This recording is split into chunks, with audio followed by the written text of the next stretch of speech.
Hello बच्चों, आज हम इस वीडियो में एक बहुत ही इम्पोर्टेंट टॉपिक के बारे में बात करेंगे जो समस्त भारतवासियों के लिए इसकी जानकारी ज़रूरत है। ना सिर्फ बच्चे बल्कि बड़े लोगों को भी इसकी जानकारी होनी आवश्यक है। ह्यूमन हेल्थ एंड डिजीज़ के बारे में जनरली लोग समझता है कि हम हेल्दी हैं, यानी कि शरीर में कुछ प्रॉब्लम अगर नहीं है तो हम अपने आप को समझते हैं कि हम हेल्दी हैं। लेकिन ऐसी बात नहीं है।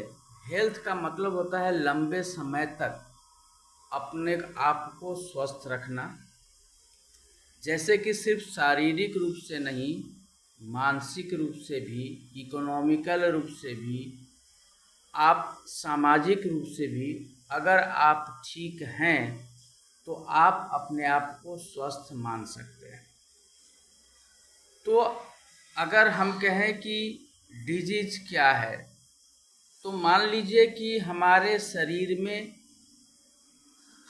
शरीर का कोई भी ऑर्गन्स अगर प्रॉपरली वर्क नहीं कर रहा है, जिस काम के लिए उसको रखा गया है उस तरह वह प्रॉपरली वर्क नहीं कर रहा है, तो हम कह सकते हैं कि हमारे शरीर में डिजीज है।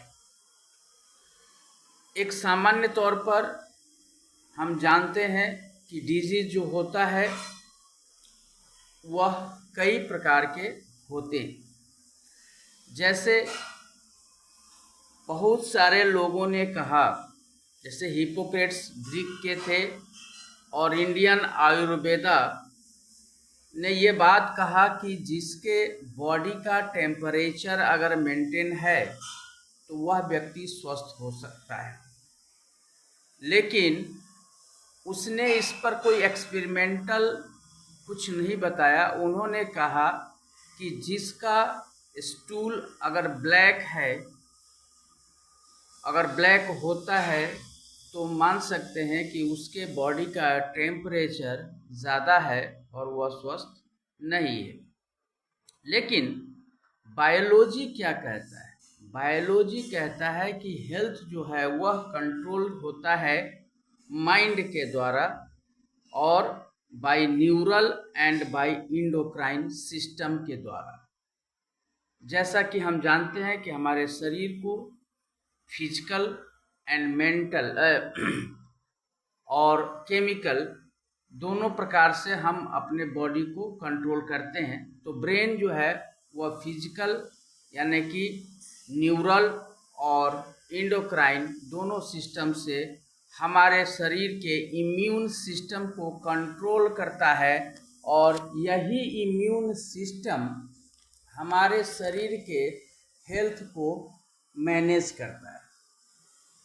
अब बीमारी होने का कारण जो होता है वो बहुत सा है।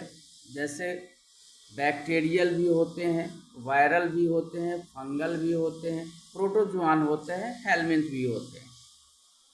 कुछ बीमारियां ऐसी होती है जो किसी पैथोजेंस यानी कि किसी एजेंट के द्वारा हमारे शरीर में आते हैं, और कुछ जो होते हैं बीमारी वह अपने आप हो जाता है। यानी कि अगर हमारे शरीर का कोई भी ऑर्गन प्रॉपर फंक्शन नहीं करता है, वैसे कंडीशंस में हमारे शरीर में कुछ बीमारियां घर कर जाती हैं। तो और जब हमारे शरीर में कोई बीमारी होती है तो हमारे शरीर में उससे संबंधित कुछ लक्षण, कुछ सिम्टम्स निकल कर आते हैं, जिसे हम शुरुआती स्टेज में इग्नोर करते हैं, और जब वह सिम्टम्स मेजर हो जाता है, बड़ा हो जाता है, तब हम जाकर समझते हैं कि हम बीमार हो गए और हम किसी डॉक्टर से कंसल्ट करते हैं। स्वस्थ रहने का फ़ायदा क्या है? क्यों हमें स्वस्थ रहना चाहिए? तो स्वस्थ रहने का सबसे बड़ा फ़ायदा यह है कि आपके शरीर की वर्क एफिशिएंसी बनी रहती है, यानी कि काम करने की जो क्षमता होती है वो बनी रहती है। जैसे आप कभी देखते हैं कि कभी कभी शरीर में कुछ अंदरूनी कुछ प्रॉब्लम होता है, उस दिन आपको ठीक से काम करने का मन नहीं करता है और आप स्कूल से या ऑफिस से ये छुट्टी कहकर छुट्टी ले लेते हैं कि आज तबीयत ठीक नहीं लग रही है, यानी कि आप फिजिकली फिटनेस आप नहीं दिखा रहे हैं, इसलिए आपको काम करने में मदद नहीं मिल रही। साथ ही साथ हेल्थ जनसंख्या बढ़ाने में भी काम करता है कि आपका अगर हेल्थ शारीरिक रूप से सही है तो आपका बॉडी का रिप्रोडक्टिव सिस्टम भी अच्छे तरीके से काम करेगा। साथ ही साथ अगर आप स्वस्थ हैं तो एक सबसे बड़ा योगदान जो होता है वो है कि आप अपने देश की इकोनॉमी को आगे बढ़ाते हैं।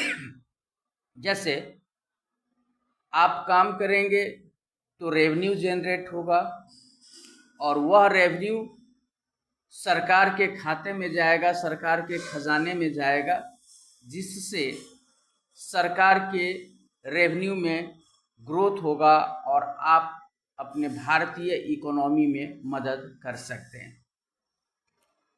अब ये हेल्थ इन्फेक्टेड होता कैसे है, हम अस्वस्थ होते कैसे हैं? तो हम अस्वस्थ होते हैं, इसका कारण, पहला कारण जो है वो होता है जेनेटिक डिजॉर्डर्स। जेनेटिक डिजॉर्डर्स का मतलब ये है कि अपने पेरेंट्स से जब कोई बीमारी का मतलब ये नहीं कि रोग उनको डायबिटीज है तो आपको भी डायबिटीज आ जाएगा, ऐसी बात नहीं। यानी कि आपके पेरेंट्स से अगर कोई इन्फेक्टेड जीन आपके बॉडी में ट्रांसफ़र हुआ, वैसे डिजीज को हम जेनेटिक डिजॉर्डर्स कहते हैं। यानी कि अगर पेरेंट्स फादर एंड मदर के जीन से कोई जीन, खराब जीन आपके बॉडी में ट्रांसफ़र हो गया तो वैसे ट्रांसमिटेड डिजीज को हम जेनेटिक डिजॉर्डर्स कहते हैं। दूसरा होता है इन्फेक्शंस, यानी कि किसी चीज़ के इन्फेक्शन से बीमारी हो जाना, चाहे वायरल इन्फेक्शन हो, चाहे बैक्टीरियल इन्फेक्शन हो, चाहे प्रोटोजोआन इन्फेक्शन हो, किसी भी प्रकार का इन्फेक्शन हो सकता है। तीसरा होता है लाइफ स्टाइल, यानी कि आपके शरीर का हेल्थ इस बात पर भी डिपेंड करता है कि आपका लाइफ स्टाइल यानी कि रहन सहन कैसा है, आपका खान पान कैसा है, आपका स्लीपिंग टाइम कैसा है, आपका लेबर कैसा है, आपका वर्किंग स्टाइल कैसा है, ये सब कुछ आपके हेल्थ को प्रभावित करते हैं। समझ गए? डिजीज हम उसे कहते हैं when one or more organ are not functioning properly. अगर जब एक या एक से अधिक कोई ऑर्गन हमारे शरीर का सही से काम नहीं करता है तो हम उसे डिजीज कहते हैं। डिजीज दो प्रकार के होते हैं, एक होता है इन्फेक्शियस डिजीज और दूसरा होता है non infectious disease. Infectious disease यानी कि वह किसी न किसी पैथोजेन के द्वारा आपके बॉडी के अंदर आया है। पैथोजेन आपका, इसको हम इस तरह से समझ सकते हैं जैसे कोई बैक्टीरिया हो गया, कोई वायरल इन्फेक्शन हो गया, कोई प्रोटोजोअल इन्फेक्शन हो गया, कोई एमेबिक इन्फेक्शन हो गया। इस इन्फेक्शन के कारण जो बीमारी आपके शरीर में आती है उसे हम इन्फेक्शियस डिजीज कहते हैं और यह बड़ी आसानी से स्प्रेड होता है, फैलता है। नॉन इन्फेक्शियस डिजीज हम उसे कहते हैं जिसमें पैथोजेन की ज़रूरत नहीं होती। जैसे मान लीजिए कि आपके शरीर में किसी सेल का ज़रूरत से ज़्यादा ग्रोथ हो गया, रीजेनरेशन हो गया, तो भी आपको बीमारी हो सकती है। फॉर एग्ज़ाम्पल, अगर आपके WBC की संख्या शरीर में अगर बढ़ गई तो आपके बॉडी में ब्लड कैंसर हो सकता है, जिसे हम ल्यूकेमिया कहते हैं। यानी कि ज़्यादा WBC भी बढ़ जाना हमारे शरीर में बीमारी पैदा कर देती है। सही से खान पान नहीं होना, पैनक्रियाज का प्रॉपर फंक्शन नहीं होना, उससे क्या होता है कि हमारे शरीर में डायबिटीज़ नाम की बीमारी हो जाती है, जिसे हम शुगर नाम की बीमारी कहते हैं। यानी कि हम कह सकते हैं कि यह बीमारी unwanted and prohibited growth and regeneration of cell, tissue and organs के कारण ये बीमारी हमारे शरीर में होती है। अब ये दोनों बीमारियों में कुछ बीमारी ऐसे हैं जो कम्युनिकेबल होते हैं और कुछ बीमारी ऐसे हैं जो नॉन कम्युनिकेबल होते हैं। कम्युनिकेबल का मतलब होता है कि वह एक इन्फेक्टेड पर्सन से दूसरे हेल्थी पर्सन के बॉडी में अगर टच होता है तो वह बीमारी फैलती है, उसको हम कम्युनिकेबल डिजीज कहते हैं। जैसे ट्यूबरकुलोसिस, अगर एक व्यक्ति को किसी को टीबी है और उसके संपर्क में कोई हेल्दी व्यक्ति आता है तो उस व्यक्ति में भी टीबी के बैक्टीरिया ट्रांसफर हो जाते हैं और हेल्दी व्यक्ति भी इन्फेक्टेड हो जाता है। नॉन कम्युनिकेबल डिजीज हम उसे कहते हैं कि वैसी डिजीज जो किसी के इन्फेक्टेड पर्सन से उसके संपर्क में आने वाले हेल्दी पर्सन के शरीर में ट्रांसफर नहीं होता है, उसे हम नॉन कम्युनिकेबल डिजीज कहते हैं। अब इन्फेक्शियस डिजीज में बैक्टीरियल डिजीज हो गया, वायरल डिजीज हो गया, फंगल डिजीज हो गया, प्रोटोजोआंस हो गया, हेलमिंथिक डिजीज हो गया। ये सारे के सारे डिजीज जो है वो पैथोजेन यानी कि किसी न किसी एजेंट के द्वारा आते हैं। अब हम बात करेंगे बैक्टीरियल डिजीज के बारे में। तो बैक्टीरियल डिजीज में सबसे कॉमन जो डिजीज आता है, जो हमेशा हम लोगों को सुनने में आता है, उसमें है typhoid, pneumonia and tuberculosis, TB जिसको कहते हैं। टीबी का पूरा नाम होता है ट्यूबरकुलोसिस बैक्टीरिया, क्योंकि यह बैक्टीरिया से पनपता है, इसीलिए इसको टीबी शॉर्ट फॉर्म में कहते हैं। टाइफाइड फीवर, टाइफाइड को टाइफाइड फीवर के नाम से भी जानते हैं, क्योंकि इसमें फीवर हमेशा बना रहता है। 39 डिग्री से 40 डिग्री सेल्सियस तक फीवर हमेशा शरीर में बना रहता है और ये जो है फैलता है साल्मोनेला बैक्टीरिया के सहारे। साल्मोनेला टाइफी कहते हैं उसको। साल्मोनेला टाइफी से ही टाइफाइड का नाम पड़ा है और ये फैलता है हम जब कोई प्रदूषित भोजन या पानी जब हम शरीर में ग्रहण करते हैं तो उसके सहारे यह हमारे शरीर में फैलता है।